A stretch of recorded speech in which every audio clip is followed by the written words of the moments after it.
All right, well, welcome everyone. Thank you for joining us today. I'm going to share my screen and we're going to talk about March sometimes is like a very love-hate month for me for a couple different reasons. Hold on, why is this not sharing? Here we go. All right, hopefully you can see my screen. All right, so um yeah, so I have this like love-hate relationship with March because of the fact that I love it because spring's coming and we're going to get more daylight and everything. And it's also like a precursor to April, which is Stress Awareness Month. And that happens to be one of my favorite months because I'm all about stress awareness. And at the same time, March is also this kind of, weather as of today, like the way it is today. We have sunshine and warmer weather, and then we get rain, and then we get snow and colder weather all in one day. But that is the way it works sometimes. And that is the pendulum. So what a great example that we live in. And so what I wanted to talk about today just kind of reflects that and looking at this kind of, preparing for Stress Awareness Month, starting with, just kind of the basics of understanding stress and some of the definitions related to it. And then also really looking at it from the organic perspective of the brain and how the brain operates with stress. And then from an energetic perspective, looking at it from the root chakra, because there is, and a lot of people are now very much more exposed to this concept. And you'll see some similarities with it, when I talk about some of the brain basic concepts, but just recognizing that there are these kind of overlaps and at the same time some differences as well. And so I'm going to explore, these definitions, talk a little bit more about the root chakra, talk about the brain response, go over some symptoms that are very common in the physical aspect of stress, and then how it may manifest through the different levels of the chakra system that also are very visible and felt by people. And then talk about what people can do at a very root level. So this is on a very basic physiological level that can be done to shift that experience of stress, because a lot of times it feels like it's so out of our control when we're in it, and yet it is something that we can regulate, and is necessary to as well, for a lot of different reasons. And so just kind of starting off with some very basic definitions, stress in and of itself, is not a term that is within the psychology or wellness field at all. It's something that was adapted from physics, back in like the 50s, I believe. And the concept originated because there was the idea that when you apply pressure to something, then that object needs to adapt to it. And so Dr. Hans Saley, I know I'm going to mispronounce his last name, and I apologize, took this concept and applied it to, well, humans do the same thing. They have the same kind of experience. And so he really, kind of modified this physics concept into, and did a lot of studies and research on this and came up with the general adaptation syndrome, which is, gas for short. And basically, when you run out of gas, your body tends to deplete itself. It exhausts itself. And so the idea of stress is that whenever there's this kind of perceived or a real threat or a demand put on where you are at. So, kind of think about like a quote unquote normal balanced state for yourself. There's different, and this is like a window of normal experience, right? And everybody has their own kind of tolerance level. There's a window we all experience where we have enough resources to manage and adjust accordingly and work with whatever kinds of things are present. And yet, when there's these unexpected or repeated things that may come, or we're not getting the kind of recovery that we need from these demands that our body needs and requires, actually, we tend to then move into a different zone of this response. And so stress in and of itself is this kind of adapting, adjusting, accommodating to perceived threat or demand. And it could be an internal demand or threat. It could be an external demand or threat. So again, I mean, that could be like a million different things. And it's going to vary person to person. No two people necessarily see the same thing in the same way. And all of us could be looking at the same picture and we're going to see something very different. And so the idea with it is recognizing, becoming aware of what are those kinds of things that may activate that, ooh, okay, this feels like it's going to um, put additional demands on me, or maybe threatens something, and that threat could be anything. It could be to a sense of safety, a sense of security, self-esteem, well-being. It could be a threat to anything, physically, emotionally, mentally. And so it's really kind of becoming aware of what that looks like for you. And so when we talk about a chakra, these are energy wheels or points that are along the spine. And generally, there's about 114 that exist, but there's 7 along the spine that are commonly referred to when we talk about chakras. And so each chakra is connected to a specific or two specific organs and body parts, and associated with specific colors and numbers and motions and movements, and has its own connections with different things. And chakras, as an energy wheel, when you think about a wheel, when it is moving in flow and it's not obstructed, it's very just kind of moving at its own pace, and it's flowing. And that's the point of a chakra, is that this energy wheel is just flowing in its own precision and perfection. Nothing is interrupting it or, causing it to accommodate or adjust, right? And so it's just doing what it needs to do.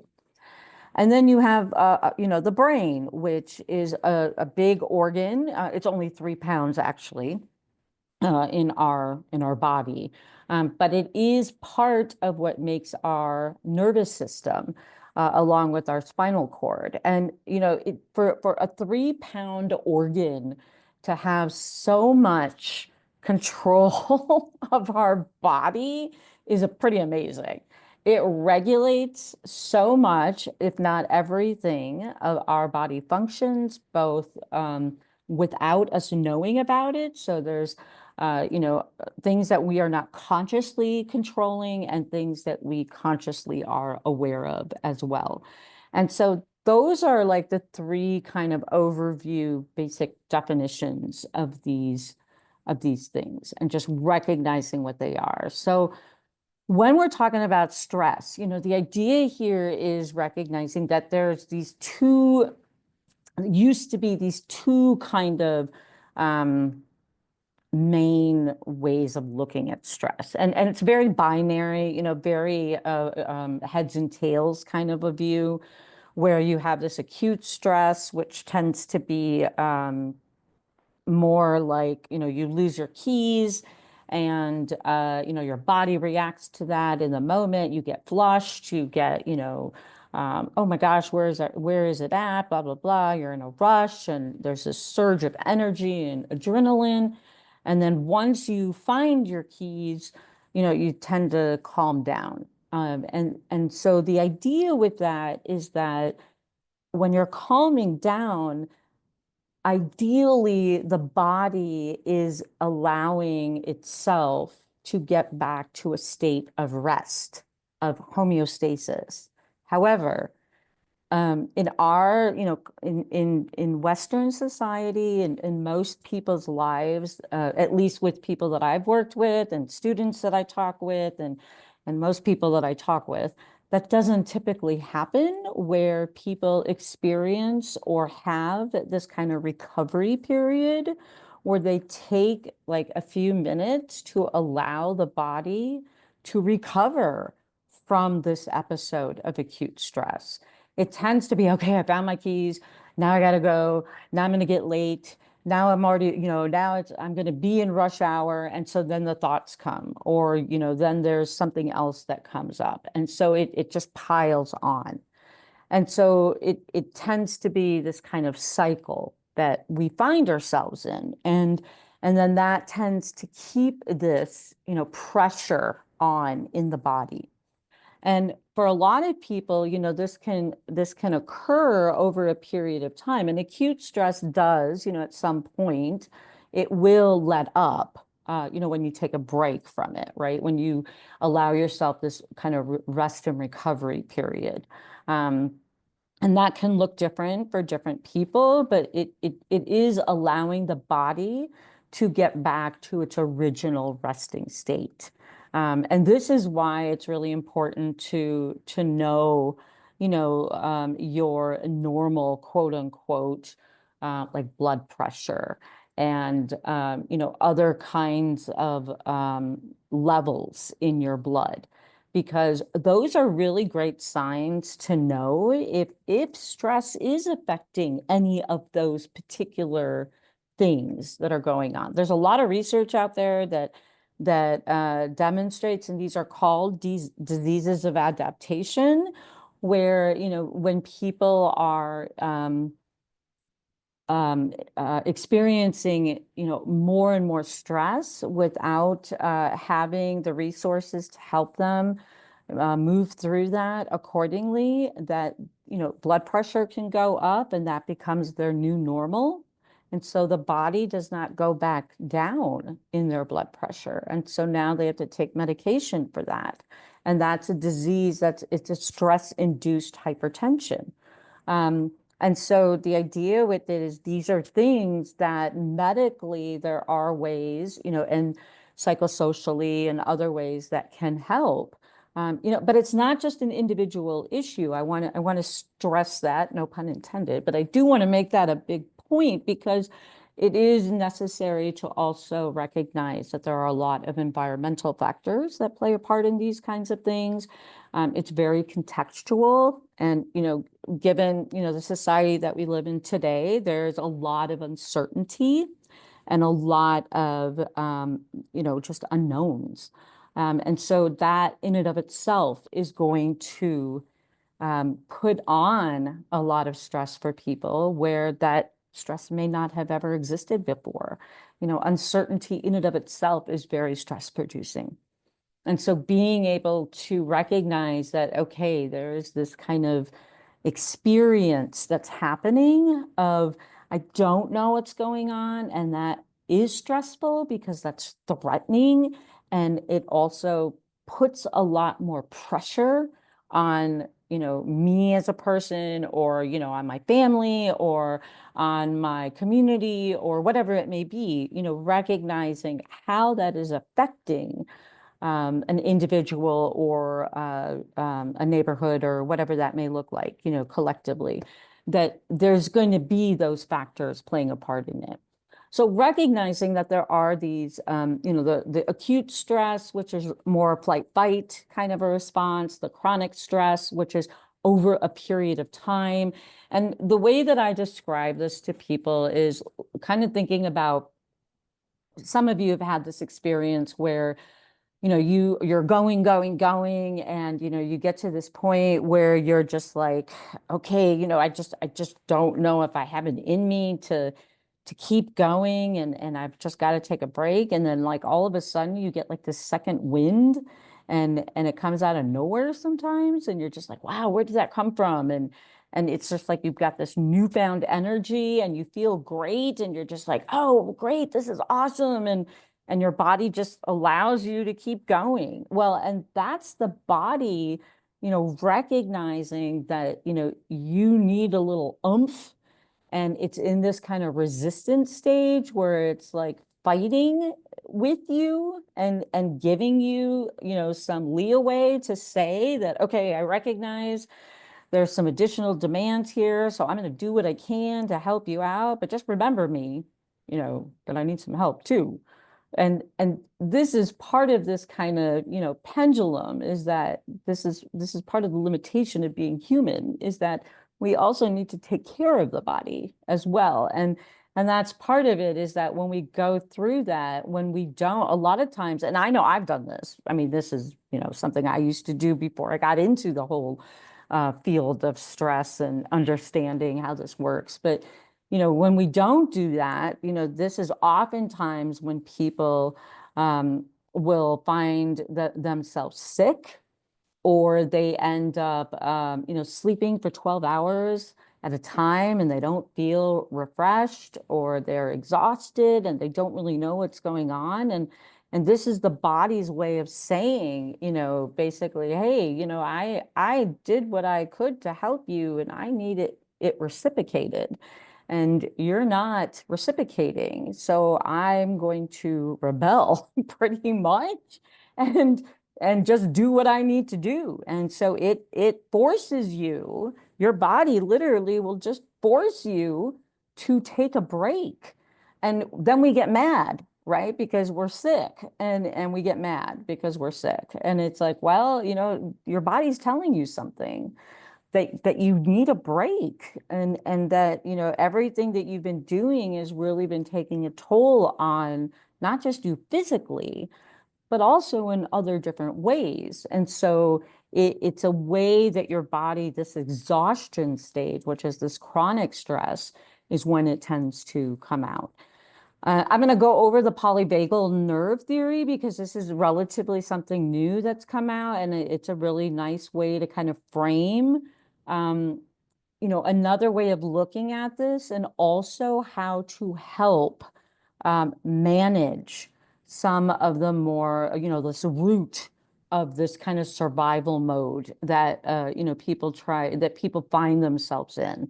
And one ways, when I describe stress, to people, I describe it in these kind of four different ways. This day-to-day stress, where, you have like this kind of day-to-day stress, which is experienced as kind of like your everyday stress. This is the stuff that maybe motivates you, or maybe just slightly is kind of annoying, or gets you going. And yet it's still very much something you're able to tolerate and work with. Unexpected stress is more like this acute stress, a tire blowing out, losing something, an unexpected piece of news, things that are really kind of not what we planned or anticipated. And then we have this kind of persistently wild kind of stress, which is like this ongoing kind of, where is this coming from? Chaos that kind of seems to happen to people. And that can be a result of a lot of different things. But that's, kind of a cluster in and of itself. And then there's this kind of insidious stress that oftentimes people don't recognize may be present, and yet it's still doing some kind of chipping away at a person, internally. It's the perception, it's the way of things that are going on. It's some of the not knowing what to do, not looking for resources. And I'm not blaming people here. This is not, the intent here. It is looking at, though, how people, that insidiousness comes out in a lot of different ways. It could be very seductive too. Um, I'm thinking about like with clients who have substance use disorders, it works in that way, different ways that people may succumb to just different behaviors, compulsive or obsessiveness behaviors that can take its own path. I'll put it that way. But they're insidious. So there's different examples that I can give that will come up. So those are different kind of definitions of stress. So here's what the root chakra looks like. And so when you think about the root chakra, on the right, or I'm sorry, on the left side of the screen talks about the basic characteristics of it and where it's located. And it's really about, survival. But it also is, really about our basic right to live and houses our stress response. This is where our trauma also originates in and where it's kept. And so our reptilian brain, which is part of the brain response of flight fight, is part of the root chakra. This is where our fears are. This is where a lot of unresolved stuff comes from. And so if our root chakra or our brain is not whole or not organically processed, then there's going to be some systematic things that happen with it. And I tell people that I work with, when they come to me with different kinds of symptoms and, we uncover different things that have happened to them or things that they're struggling with, it is a lot of these unprocessed, trauma things or experiences or beliefs or anything like that has been stuck for them. And then that's what we kind of work through and look at, what's going on with this. How is it being stuck in there? And when we're working with energy, that's part of what energy is about, is that there's a blockage. When we're working with the brain, it's also about looking at neuronal pathways. And there's a lot of research that demonstrates that neuroscience talks about this. When you have these neuronal pathways that have been repeated, it's a very strong neuronal pathway. It's going to keep going back and forth to that same pattern.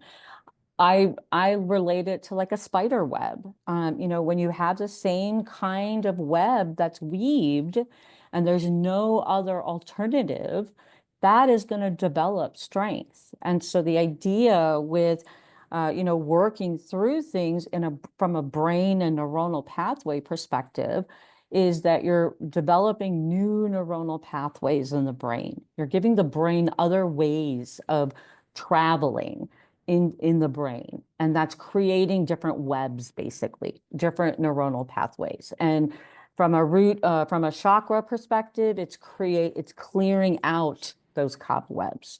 So those are different kind of ways of looking at that. And so from a brain, again, I kind of already explained this, but there's the stress response that I was talking about, the flight, fight, freeze. And freezing is really when people may collapse, quote unquote, when there's a feeling of helplessness and hopelessness and perhaps despair. And this polyvagal theory, and there is a link. I do encourage people to look into this a little bit more because this is a really, a relatively new perspective, but there's a lot of great research on it that talks about how people can activate it to help with the stress response.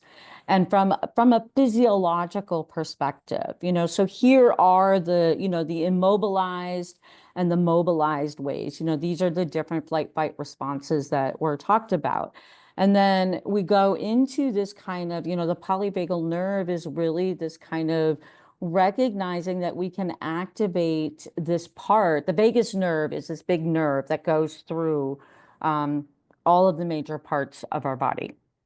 And so when you activate this nerve intentionally, you can activate a different part of the brain in order to have a different response that's happening in the moment. And there are different ways to do that. That's the basic premise of this. And so the idea with this is that, and you can go to the Polyvagal Nerve Institute. They have some resources there to provide. And I think they give, I think there's a quiz if I remember correctly. But they will give you some resources and an assessment, I think, is on there as well, or they link you to one. Now I can't remember, and I apologize, but I do know that there is one somewhere in that area. So these are the different symptoms that might come up, and you will see that, this is kind of like how it manifests. So, from an energetic perspective, one system is going to affect another, and this works the same way when we talk about emotions and thoughts. In psychology, from a brain perspective, from a Western perspective, there's a lot of different research that points out this. And from an energy system perspective, we also see how different chakras, if the lower chakras are blocked, they're going to affect the higher chakras. The vibrations are going to be different. And so people may see these different kinds of symptoms depending on what's going on for them. So it is going to be different for individuals, but just to kind of give you an idea of what these may look like. And again, the idea here is recognizing that, what's considered quote unquote normal for somebody. And that's why, like with sadness, sadness is a normal emotion that's experienced in the face of loss. And so we look at, okay, is it, what's happening with this? How is it affecting a person? How is it, what are the consequences of it? What else is going on with it? We're looking at a lot of different things, not just at the actual emotion itself. So I just wanted to point that out. But, when people are experiencing stress, and they are having all these other symptoms that may be coming out as a result of that, we're looking at these things. And so again, physically, people might have differences in sleep patterns and appetite and weight, problems with different systems in their body. They may experience irritability, loneliness, shame, cognitively, they may have racing thoughts, committee thoughts, I call them, they may have like different parts of themselves that are talking and none of them are aligned, like a person may have like, their committee, of their like, I don't know, people from one side of their world talking to them in one way versus a people from another side of their world talking to them in another way. And so it could be lots of different things. Behavior-wise, it can be compulsive behaviors, isolating, crying, fighting with people, things like that. And then existential, spiritual, it could just mean not connecting with people, losing a sense of faith, purpose, sense of mission, not being of service to others. Those are all different ways that this may come out. And so what you could do, for the root chakra, these are different ways that you can actually help to regulate and to get back into some sort of balance with the flight fight response. One is regulate your heartbeat and your breathing and the temperature. So, there's lots of different breathing techniques that can work, regulate your heartbeat. You can listen to someone whose heartbeat is quote unquote normal, babies, for example, puppies, kittens, things like that. These are all things that can help regulate, and the polyvagal nerve theory, or the polyvagal nerve theory, talks about how we co-regulate. So when we are with somebody who is calm, we actually mirror them. And so it helps us to regulate. Attend to the basics, get rest when your body tells you you need rest, eat when your body tells you that you're hungry. Thirst, just listen to the body. Shifting, this is like mimicking somebody else, like sometimes how, like you look in a mirror and it's shifting with you, you do that with somebody else, like find somebody who may be moving in a different way that, that can help you then feel different. Movement in and of itself, yoga, tai chi, exercise, running, doing 10 jumping jacks in place can help. Somatically, touch is very important because it releases the neurotransmitter, the chemical of oxytocin, which can be helpful. So even touching the upper lip right here tends to do that. And this is also part of emotional freedom technique, which is tapping, which is also a really great tool. And one I will talk about at some point, but that also is very beneficial. Hugging oneself or other people that you love or care about or have affection towards. Pets are also very helpful. And then grounding is also a really great tool too. And this could be, seeing things, what are 5 red items that you see. And part of that is just to get you back into what is concretely in front of you. Because a lot of times when we are in a stress response, we are taken out of the present moment. And so bringing us back into that. And touch can be really about texture. So sometimes I recommend to people, find something that's like satiny or velvety because it's a very different tactile sensation. And sometimes that can help as well. So I know that we're like at time or over time or like really close to time. And so I want to just thank you all for being here. I don't know if anybody has any questions or comments really quick. I know, and I appreciate you being here a little over. But if you have any comments or questions, please let me know. I'll put up my references really quick. Hey, since I'm in treatment all the time, I actually learned something today that I've never heard, but I guess it's the way they put it. So you're talking about stress, but this was anxiety, but I have to have visuals, and they were talking about how, fear is cause of so much anxiety, and fear is like seeing a black bear and you're like, you have fear. But anxiety is like thinking about, we're in the woods and we're in a cabin and there could be a black bear. And so I'm going to be like anxious about it. And I don't know. I like that. I just have to have visuals for things. So that was like really clear for me today. So anyways, that kind of made me think of that when you were talking about stress.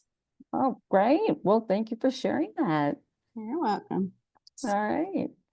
All right. Well, thank you so much for being here with us or with me, and have a great rest of your evening. I'll see you in 2 weeks and we'll continue the conversation. Thank you. Bye-bye. Thank you. Bye.